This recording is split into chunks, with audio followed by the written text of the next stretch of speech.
Praise the Lord everyone, God bless you all. परमेश्वर आपको बहुत सारी आशीषें, बहुत सारी बरकतें मसीह में दे चुके हैं। तो कलीसिया जैसे हम परमेश्वर हमें हर दिन ऐसे अपने वचनों से बढ़ाते हैं, हमें आत्मिक भोजन देते हैं। तो हर दिन परमेश्वर क्या करते हैं, हमें संभाल करके रखते हैं, हमें ऐसे सुरक्षित रखते हैं परमेश्वर। तो परमेश्वर का हम धन्यवाद करते हैं। आज का ये सुंदर समय हमें परमेश्वर ने दिखाया है, इसके लिए धन्यवाद करते हैं। परमेश्वर हर दिन हमारा आपसे मेल मिलाप करवाता है। आप में परमेश्वर के वचनों के जरिए आप हमें जानते हो, तो ये परमेश्वर की दया है। कलीसिया परमेश्वर का हम धन्यवाद करते हैं। और आज का वचन ऐसे स्टार्ट करते हैं। आज का वचन हम मूसा के जीवन से ऐसे सीखेंगे। मूसा और इजरायली, है ना। तो कैसे कैसे परमेश्वर ने ऐसे मूसा को इजरायलियों को छुड़ाने के लिए क्या किया, इस्तेमाल किया, है ना। जब इजरायली क्या थे, इजरायली मिस्र देश में क्या हो गए, गुलाम।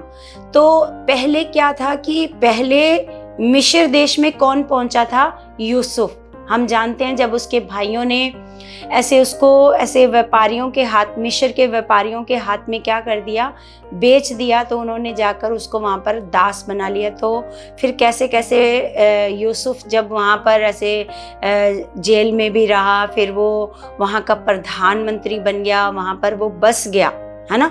फिर पीछे से उसके दूसरे भाई भी आकर वो वहाँ पर क्या हो गए, बस गए, है ना, मिस्र देश में।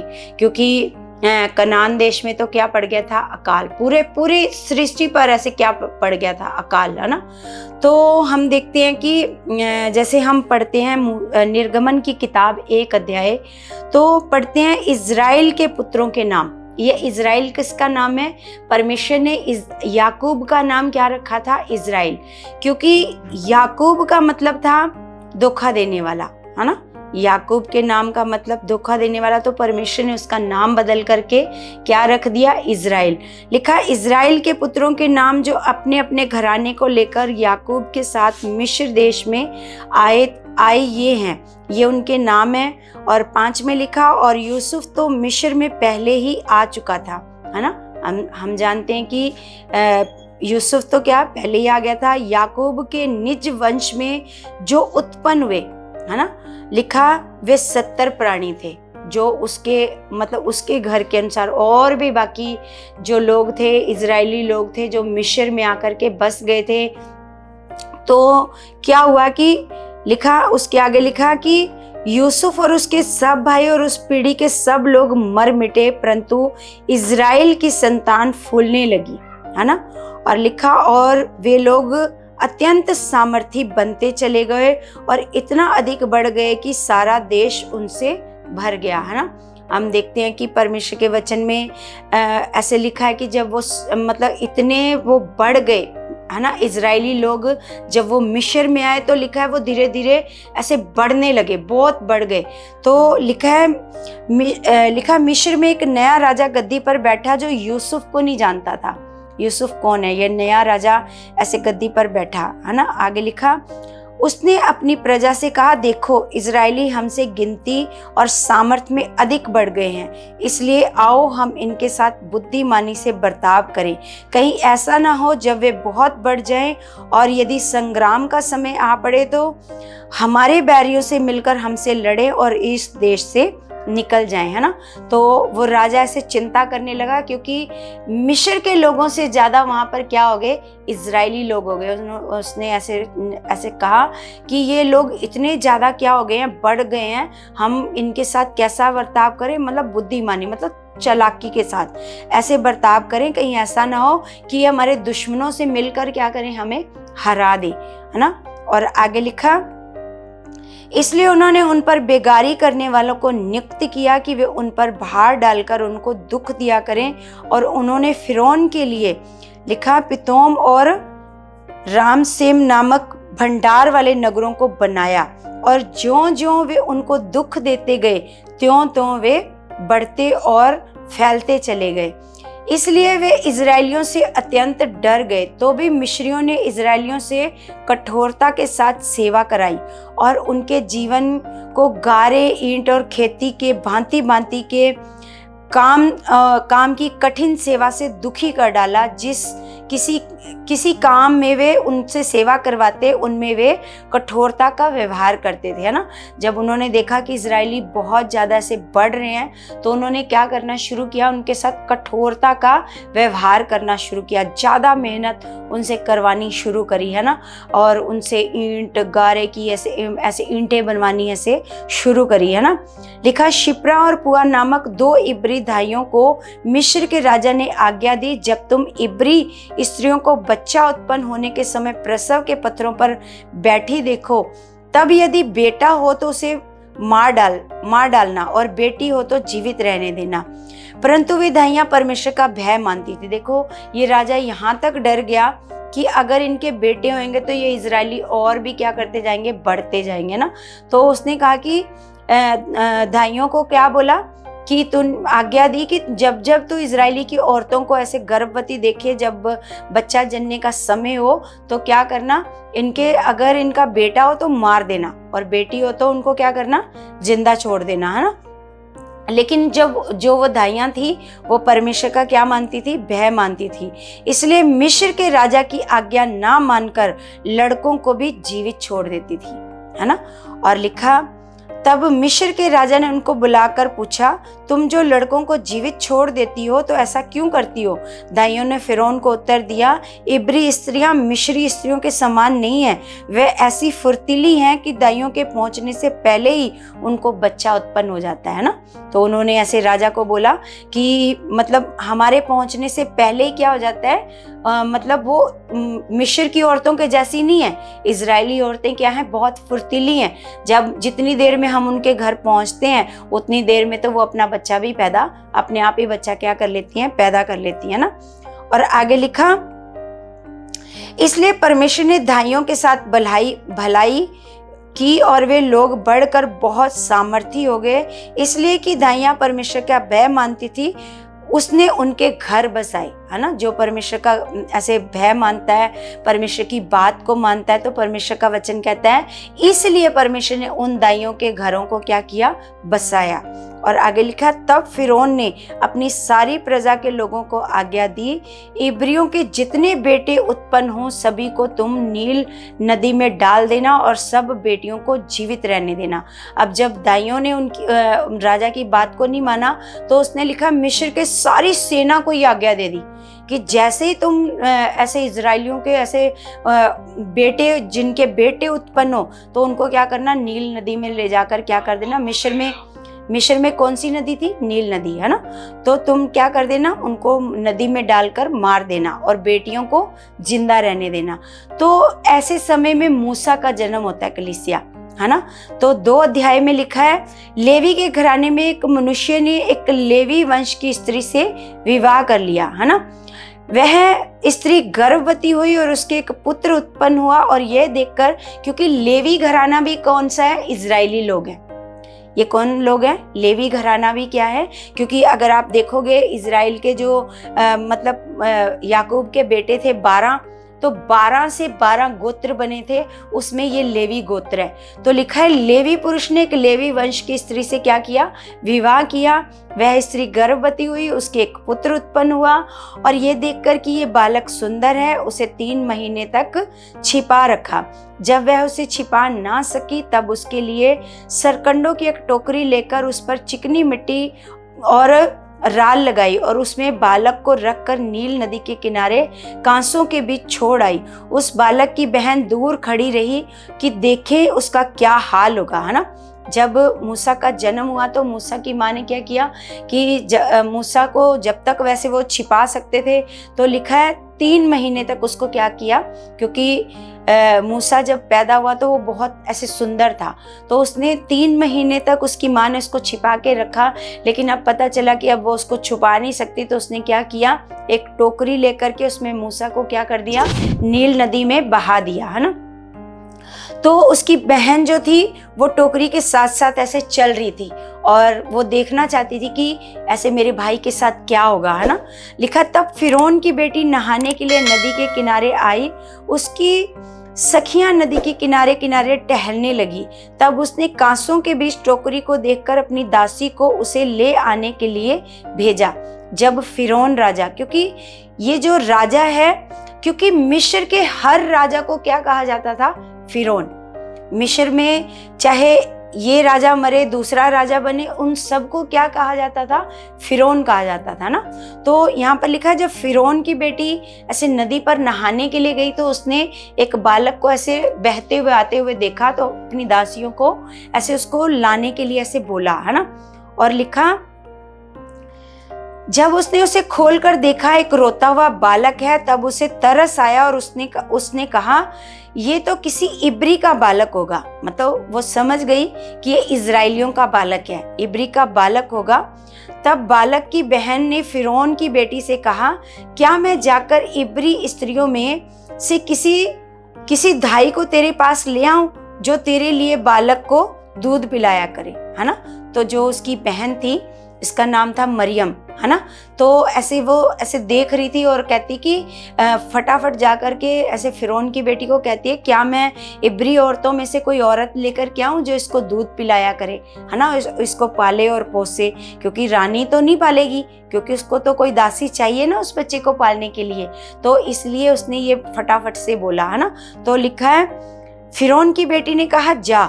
तब लड़की जाकर बालक की माता को बुला ले आई। फिरौन की बेटी ने उससे कहा, तू इस बालक को ले जाकर मेरे लिए दूध पिलाया कर और मैं तुझे मजदूरी दूंगी, है ना।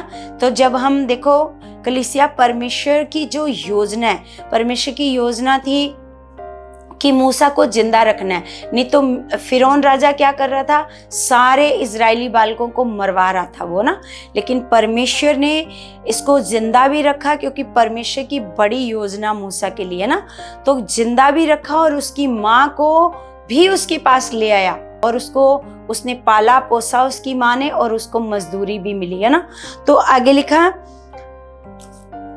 तब वह स्त्री बालक को ले जाकर दूध पिलाने लगी। जब बालक कुछ बड़ा हुआ तब उसने फिरौन की बेटी के पास ले गई और उसका बेटा ठहरा, और उसने यह कहकर उसका नाम मूसा रखा, मैंने इसको जल में से निकाला था ना। तो ऐसे करके वो कैसे कहाँ पहुंच गया?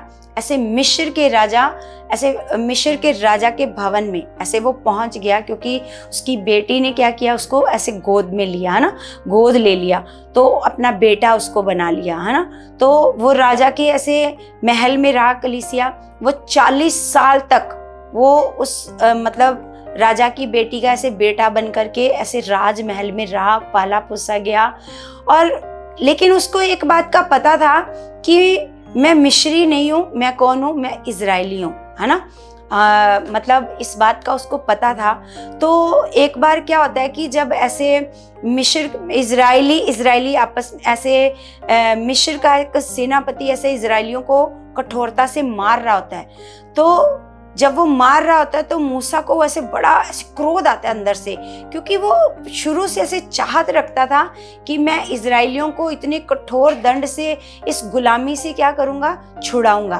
तो वो हमेशा से क्या करता था? ऐसे चाहत थी उसके मन में। तो उसने सोचा कि मैं इस सिपाही को क्या करूँगा? मार दूंगा।